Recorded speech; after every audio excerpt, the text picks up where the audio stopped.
ওই লোকে থাকলে ওই লোক তো বুঝে নিত, এই পর্যন্ত রাস্তা দিয়ে বুঝে নিত, ওই লোকের কাছেই থাকতো, এইভাবেই থাকতো যেভাবে আছে বর্তমান, ওইভাবে বুঝে, আমি ওইভাবেই বুঝে দিছি ওকে। এটা দিছি বোধহয় 95 সালে, বোধহয় 95 সালে হইতে পারে, আমি বোধহয় নিছি 12 সালের দিকে, এগুলো দলিল আছে আর কি, 12 সালে নিছি আমি।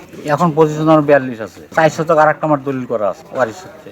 হ্যাঁ দলিল আছে জোরদারের, একদম সেই 46 জোরদারের। মানে কি মনে করবো এখন, কি করবো, আর কি কথা বলতে পারি? তো কথা বলতে পারি না। ওরা কাগজ দেখতে যাচ্ছে, কাগজ দেখান, ওরা কি কাগজ জানে না? ওদের কাছে কাগজ নাই, জোর করে ফেলতেছেন, কি করবে? আসি না তো, সকাল থেকে আসি না তো, যখন মাঝখানে গাড়ি আনা বন্ধ করছে তখন আসছে। ওই দিন তো আমি তো করতাম না মামলা, ওরাই বলে দিছে যে মামলা করো। বলো তো, এখানে অনেক লোকজন আছে, কেউ যদি শুনে তাকে বলবে, আমি তো কই নাই যে আমি মামলা করি। মামলা করতে পারি নিজে আত্মীয়জনের সাথে, জোর পর্ব করে তো নিচ্ছে না, পেপার পত্রিকা টিভিতে দেখছি না মানুষের।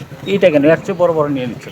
দাগ অনেক বড় দাগ এটা। আমি তো আবাদ করতেই পারিনি, আমি মানে নেওয়ার কিছুদিন পরে ওনাদেরকে আমি আবার বিক্রি করে দিচ্ছি, ওনার কাছে আমি কিনে নিয়েছিলাম। তখন থেকে এটা আবাদ পানি হয় না, এরকমভাবে করে থাকে এত। তারপর তো আমি ছাড়িয়ে দিচ্ছি, এখন তো আর আমার একটু দেখার বিষয় না, আমার তো আর এই প্লটে আর জমি নাই, আমি যেটুকু নিয়েছি ওইটুকু আমি দিয়ে দিছি। না আমি যে রেজিস্ট্রি নিয়েছিলাম ওনার কাছে, ওই দলিলটা ওনাকে আমি দিয়ে দিছি, পুরানটাও দিছি নতুনটাও দিছি। বাবা বিক্রি করছে, এই জমিটা বাবার নামে ছিল না, সুলতান আর সিরাজুল দুইজনের নামে ছিল। পরে ওরাই সুলতান আর সিরাজুল দুইজনেই আমাদেরকে এসটি দিচ্ছে আমার স্বামীর নামে। এসটি করে দেওয়ার পরে আমরা রাখতে পারি নাই, যে কোনো গ্যাঞ্জামের জন্য আমরা রাখতে পারি নাই, আমরা এই জমিটা আবার বিক্রি করে দিচ্ছি। হ্যাঁ গোটাটাই বিক্রি করছি আমরা, 15 কাঠা কিনছি, 15 কাঠাই বিক্রি করে দিচ্ছি।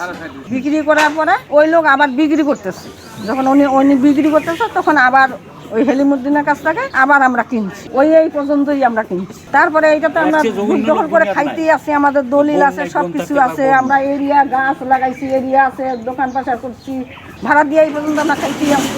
এখনো ওরা কোন সত্যে নিচ্ছে এইটা তো আমরা জানি না, জোর পূর্ব করে আমাদের কাছে জমি নিয়ে। বাবার সম্পদ আমরা 4 ভাই 3 বোন, ওই কাগজ আমার কাছে আছে। ওরা কি করছে, বাবার নাম বাদ দিয়ে, বাবার জরিপের সম্পূর্ণ বাবার নাম, মায়ের নাম ছিল, ওইগুলো সম্পূর্ণ কাটে দিয়া ওদের 4 ভাইয়ের নামে উঠাইছে, সুলতান, সিরাজুল, শাসুল, শাহজাহান, 4 ভাইয়ের।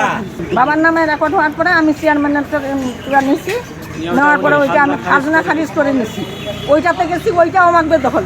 টোটাল এই জমিটা আমাদের 37.5 শতক জমি আমার নানা আমার আব্বার কাছে বিক্রি করে, তখন আমার মামা 2 জনের নামে ছিল, ওই 2 জন এই 37.5 শতক জমি কওলা দেয়। এই দখল যেইভাবে আছে এই পজিশন মোতাবেক ওরা দেওয়ার পরে আমরা দীর্ঘদিন এই জমিটা ভোগ দখল করে খাই। আমাদের চারিপাশে বাউন্ডারি করা, গাছ লাগানো, আপনার দোকানপাট করা। আর আপনারাও বাইরে আরও লোকজনকে জিজ্ঞেস করতে পারেন এর সত্যতা কি, আমার কথা প্লাস আপনি আরও লোকজন আছে ওনাদের কাছেও জিজ্ঞেস করতে পারেন। যখন আমি সাবান হই নাই তখন থেকে দেখতেছি বড় ভাই এই জমি দখলে আছে, উনি গাছ এখানে মার্কেট করছে দেখছি আমরা। কিন্তু এখন যে ওরা কোন সত্য মালিক এখন তো আমরা বলতে পারি। এই পজিশনটাই দখলে প্রায় 30 বছরের নিচে হবে না, নিম্নে আর কি। আমরা যখন সাবালক হয়েছি তখন থেকে দেখতেছি উনি খাচ্ছে। না এগুলো তো নেওয়ার মতো কোনো সুযোগ নেই, এটা তো মনে করেন যে প্রায় 30 বছরটা কি আমরা দেখতেছি ওরা খাচ্ছে এই জমি, এই পজিশনেই ওরা খাচ্ছে। আসিমুদ্দিন মনিরুল্লাহর এখন তো মনে করেন যে এই কিছুদিন থেকে এই হয়তো 2-4 দিন থেকে দেখতেছি যে ওরা মাটি পাল্টাচ্ছে। মনে হয় মা ও বাইকনের ব্যাপারে আমরা তো জানার বিষয়ে অনেক জানিও না।